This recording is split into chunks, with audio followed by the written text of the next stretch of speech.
Hello guys, आज हम shawl collar single tucks blouse की कटिंग करना सीखेंगे बहुत ही आसान तरीके से। मैं आपको बहुत ही इजी तरीका बताऊंगा कि ये किस तरह से कटिंग होता है। तो कटिंग तो आपने शायद इसका देखा होगा, ये पुराना मॉडल है, आज का नया नहीं है। तो बहुत लोगों ने इसका कटिंग किया है, मैंने देखा नहीं है, लेकिन मैंने ऐसा थंबनेल वगैरह देखा है। तो मैं इसको अपने तरीके से कटिंग करके दिखाता हूँ, बिल्कुल ईजी तरीके से। तो चलिए वीडियो शुरू करते हैं। तो सबसे पहले एक पेपर लेके हम ऊपर मार्किंग करेंगे 4 इंच पे। 4 इंच नीचे एक मार्किंग करना है। इसलिए मार्किंग करना है कि हमको जो है कॉलर जो है पीछे हाई नेक की तरह जाएगा। सॉल कॉलर इसी तरह से कटते हैं, तो उस हिसाब से जो है हमको ये मार्किंग कर लेना है। 4 साढ़े 4 इंच पे आप कर सकते हो, कोई प्रॉब्लम नहीं है। तो इस तरीके से करने के बाद में यहाँ पे मैं 2.5 इंच पे एक निशान लगाऊंगा। ये 2.5 इंच ओवरलैपिंग होगा, क्योंकि अगर ये ज़्यादा ओवरलैपिंग आप करोगे, ज़्यादा चौड़ा लोगे, तो ये नेक जो है ऊपर की तरफ जाएगा, हाई हो जाएगा। अगर आपको हाई जाना है तो और चौड़ा करना है। अगर आपको और लो आना है तो आपको और 2 इंच 1.5 इंच तक जाना है, इससे ज़्यादा नहीं जाना है। अगर आपको नेक अगर ज़्यादा अगर डीप में चाहिए तो नीचे आना है, मतलब उसकी ब्रॉडिंग कम करना है, जो मैंने अभी मार्किंग किया।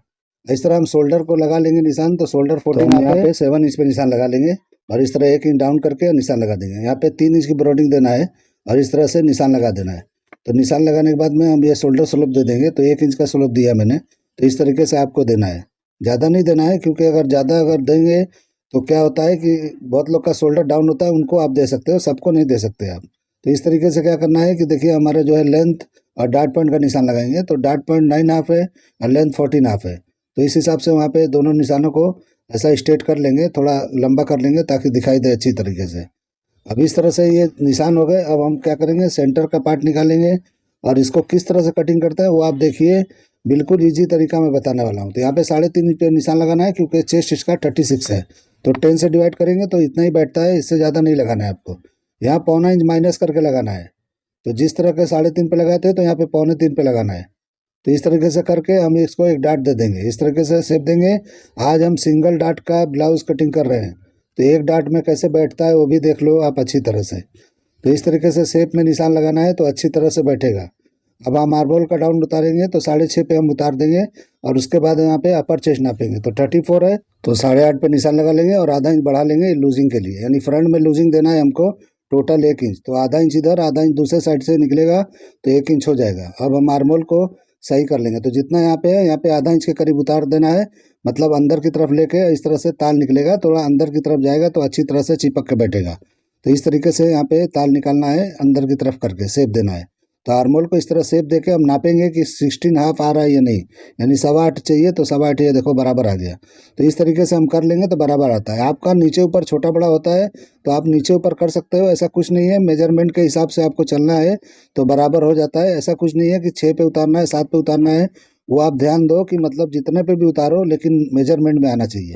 अब यहाँ पे हम 3.5 इंच का डाट देंगे, क्योंकि सिंगल डाट देने वाले हैं। तो सिंगल डाट देंगे तो इस तरीके से ज़्यादा डाट लेना है तो ही बैठेगा ये। और थोड़ा 1/4 इंच उतार देंगे, जो भी प्रिंसेस कट का जहाँ भी जॉइंट आने वाला है, और इस तरह शेप दे देंगे। तो जितना लेंथ इधर है, इतना ही लेंथ हम इस तरफ आएंगे, और यहाँ पे मार्किंग कर देंगे। मार्किंग करने के बाद में जब ये हम जोड़ेंगे तो बराबर आना चाहिए, इसलिए हमको इस तरह से कर लेना है। इस तरह से करके हम यहाँ पे प्रिंसेस कट जैसा हल्का सा शेप देंगे, बहुत ज़्यादा नहीं देना है। नहीं तो वहाँ पे जब जॉइंट करोगे तो पॉइंट निकलेगा, जहाँ भी डार्ट पॉइंट का सेंटर है वहाँ पॉइंट निकलेगा। तो आपको ध्यान देना है कि वहाँ पे पॉइंट नहीं निकलना चाहिए, ठीक है। तो ज्वाइंट करने में आपको अच्छी तरह देखना है। वहाँ पे 0.25 माइनस करके इस तरह से नापेंगे, तो 7.5 पे निशान लगाएंगे। 30 इंच हमारा वेस्ट है, तो ये बराबर हो जाएगा। इस तरह से निशान लगा के अब हम क्या करेंगे कि इस तरह से हम देखेंगे कि लेंथ हमारा कितना है, 14.5। तो यहाँ पे 1.5 इंच माइनस करके हम निशान लगाएंगे। तो यहाँ पे 13 पे लगाएंगे। इस तरह से निशान लगाते हैं तो बराबर स्ट्रेट बैठता है वेस्ट हमारा। तो इस तरह से आप देख के निशान लगाया करो तो बराबर बैठेगा। तो मैं 1.5 इंच शॉर्ट पे लगाता हूँ। मेरा ये कटिंग करने का तरीका ही अलग है। आपने देखा होगा कि इस तरह का कटिंग कोई नहीं करता होगा, क्योंकि मुझे तो ऐसा आइडिया है, मैंने तो इतना सारा चैनल देखा नहीं है। लेकिन आप लोग देखते होंगे, जिस तरह मेरा देखते हैं औरों का भी देखते होंगे, तो आप लोग को ज़्यादा आइडिया होगा, इसलिए अब मैं बता रहा हूँ कि शायद ऐसा कोई नहीं है। तो इस तरीके से कटिंग करो, और कटिंग करके ट्राई करो, बेहतरीन बैठता है तो इसको फॉलो करो, नहीं बैठता है तो छोड़ दो, ठीक है। तो इस तरीके से आप देखो, जिस तरह मैं कटिंग बैठाता हूँ उस तरह से करना है। अब देखिए, हमको क्या करना है, कॉलर का निशान लगाना है। तो देखिए, जितना ब्रॉडिंग हमने निशान लगाया था 3 इंच का नेक का, उतना ही पे निशान लगा देना है। और नीचे जहाँ पर हमारा वेस्ट है, वहीं पे सीधा एक मार्किंग कर लेना है, इस तरीके से स्ट्रेट लेके जाना है। तो मैं आपको फिर से बता रहा हूँ कि आपको जो लो नेक यहाँ पे करना है कॉलर वाले नेक को, तो ज़्यादा आपको वहाँ पे चौड़ाई नहीं रखना है, जो पार्ट रखा है सामने की तरफ उसको पतला करोगे लो हो जाएगा, चौड़ा करोगे और हाई हो जाएगा। तो आपके ऊपर है, जितना लो हाई चाहिए आपको नेक वहाँ से करना है, क्योंकि और कहीं से रास्ता नहीं है करने का आपको, क्योंकि और कहीं करोगे बैठेगा ही नहीं हो। तो इस तरीके से आपको नेक अगर चाहिए जितना भी, तो आपको वहीं से कम ज़्यादा करना है तो बराबर हो जाएगा। ठीक है, इस तरह से एक शेप दे देंगे कॉलर के लिए, जो सॉल कलर दिख रहा है आपको इमेज में, उस तरह का शेप देने के लिए इस तरह से कर लेना है। शेप को आप चेंज कर सकते हो, कोई प्रॉब्लम नहीं है। इसी शेप को हम ऊपर की तरफ लेके चले जाएंगे सीधा, तो इस तरीके से जाएंगे तो ये अच्छी तरह से बैठेगा। तो इसको हमारा चौड़ाई जितना भी है 3.25 इंच के करीब आया है, तो यही चौड़ाई हमको लेके इस तरह जाना है, इस तरह से बराबर पे जाना है, क्योंकि फोल्ड होके बराबर 2.25 इंच के करीब बैठेगा या 1.5 इंच के करीब बैठेगा। जो भी अगर बराबर पे बिठाओगे तो 1.5 इंच के करीब बैठेगा, अगर थोड़ा सा कम ज़्यादा करके बिठाओगे तो ये 2.25 इंच के करीब ब्रोडिंग बैठेगा, यानी कॉलर जो पीछे से दिखाई देता है वो उसकी चौड़ाई पे बोल रहा हूँ। तो इस तरीके से आप करके यहाँ भी एक सेम शेप का निशान लगा लेना है, तो ये इक्वल हो जाएगा, तो ये परफेक्ट हो गया। ये हमारा ड्राफ्टिंग हो गया है। इस तरह से ही ये होता है ये कॉलर का। अब मैं इसको फोल्ड करके आपको दिखाता हूँ किस तरह होता है।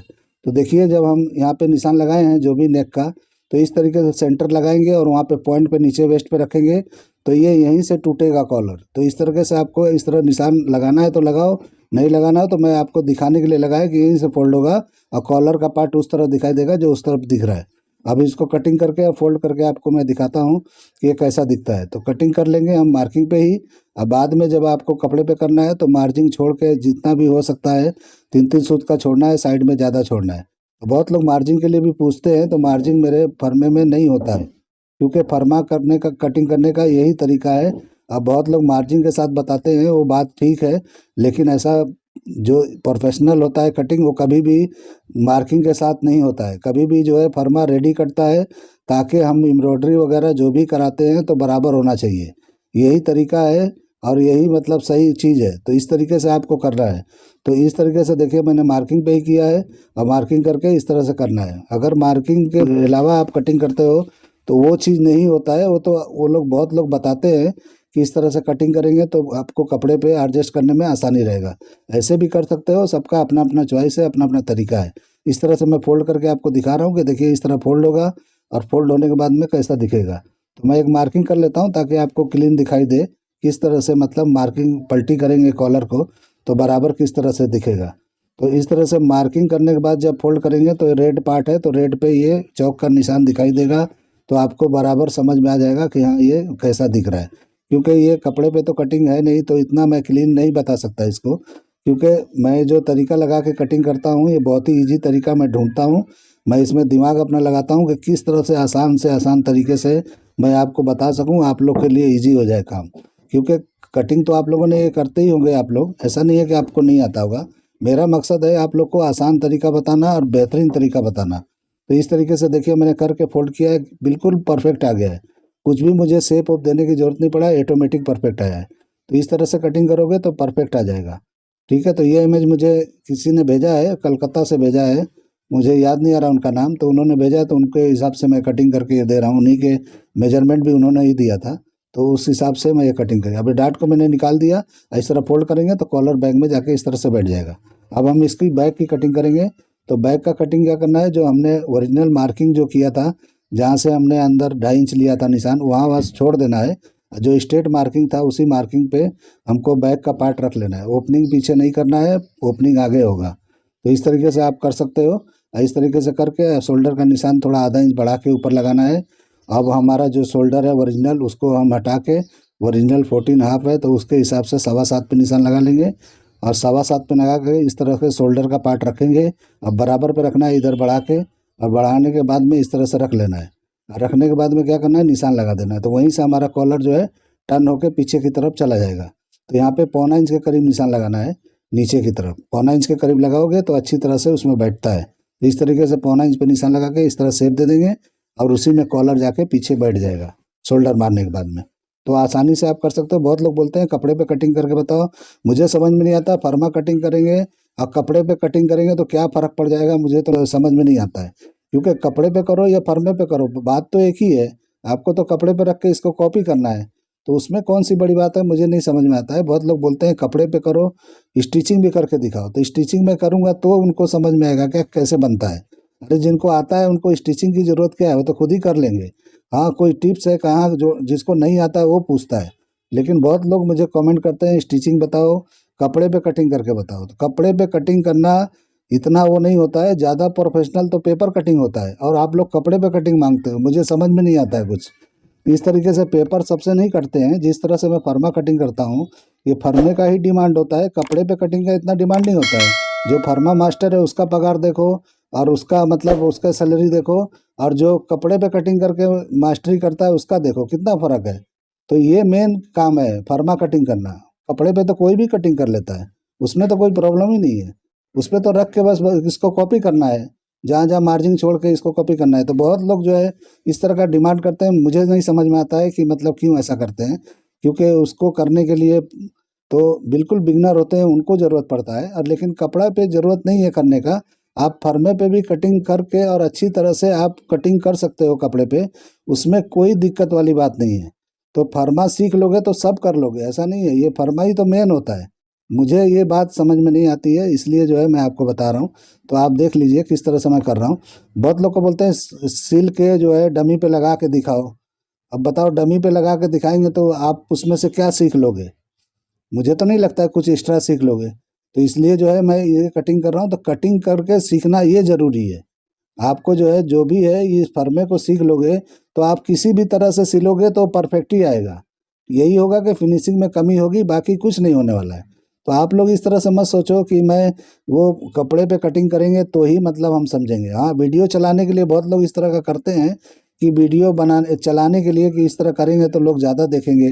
तो ऐसा है, ऐसा कुछ नहीं है, लेकिन वो ऐसा कोई ज़रूरी नहीं है। मेन कटिंग तो यही है, फर्मा कटिंग। जैसे पैटर्न डिजाइनर जो होते हैं इसी को बोलते हैं पैटर्न डिजाइनर। तो पैटर्न डिजाइनरों का जो सैलरी होती है वो देखो, उनका रुतबा देखो, और एक जो नॉर्मल जो कटिंग करता है एक मास्टर उसका देखो, दोनों में बहुत फ़र्क होता है। तो आप लोग को पता नहीं है, मुझे सब पता है कि कौन किसका सैलरी कितना होता है और किसका डिमांड होता है। इस हिसाब से मैं अच्छा से अच्छा आप लोग को सिखाने की कोशिश कर रहा हूँ। आप लोग कुछ अलग ही समझ रहे हो, कुछ समझ में नहीं आता है मुझे। इस तरीके से देखिए, हम अब स्लीव्स कटिंग करके आपको दिखाएंगे। बैग का तो मैंने दिखाया, आप जो है बहुत सारे बैग मेरा कटिंग देखे होंगे, तो उस तरह से ही मैंने किया, कुछ चेंजिंग नहीं था उसमें। इस तरह से जो भी हमारा आर्म्स है 13 हाफ तो उतना लगा लेंगे। 13 हाफ के हिसाब से हम जब करेंगे, मैंने ज़्यादा ले लिया है 13, ये हम उन्होंने दिया है तो ये थोड़ा ज़्यादा हो गया मेरे से। लेकिन ये 13 पे ही लगाना है, ये नी के 6.5 पे लगाओगे तो ये बराबर आएगा। ये 6.25 के करीब हो गया है, ये थोड़ा ज़्यादा हुआ है, मैं थोड़ा सा आर्मोल बड़ा लिया था इसलिए कर गया हूँ।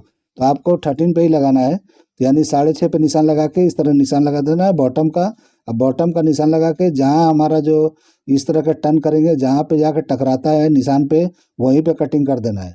आपको नीचे ऊपर कुछ भी नहीं करना है, जहाँ ये अच्छी तरह टकराता है वहीं पे लगाना है निशान। इस तरह निशान लगा के और हमको यहीं पे शेप दे देंगे। तो इस तरह शेप देंगे तो स्लीव्स बराबर कटता है। तो आर्म्स के हिसाब से जो है आप कटिंग करोगे तो आर्मोल का अगर मेजरमेंट आपने नहीं भी लिया है तो भी चल जाता है। कई बार आर्मोल आदमी कम ज़्यादा मेजरमेंट ले लेता है, लेकिन आर्म्स आपने बराबर लिया है तो कोई प्रॉब्लम कोई दिक्कत नहीं आने वाला है। तो इस तरीके से आप कटिंग करोगे तो बराबर आएगा। मेजरमेंट लेने का भी तरीका होता है कि किस तरह से लिया जाता है। तो आप लोग किस तरह लेते हो उस हिसाब से फॉलो करो कटिंग को। मैं अपने तरीके से बता रहा हूँ, आप लोग 19-20 अगर इसमें करना चाहो तो कर सकते हो।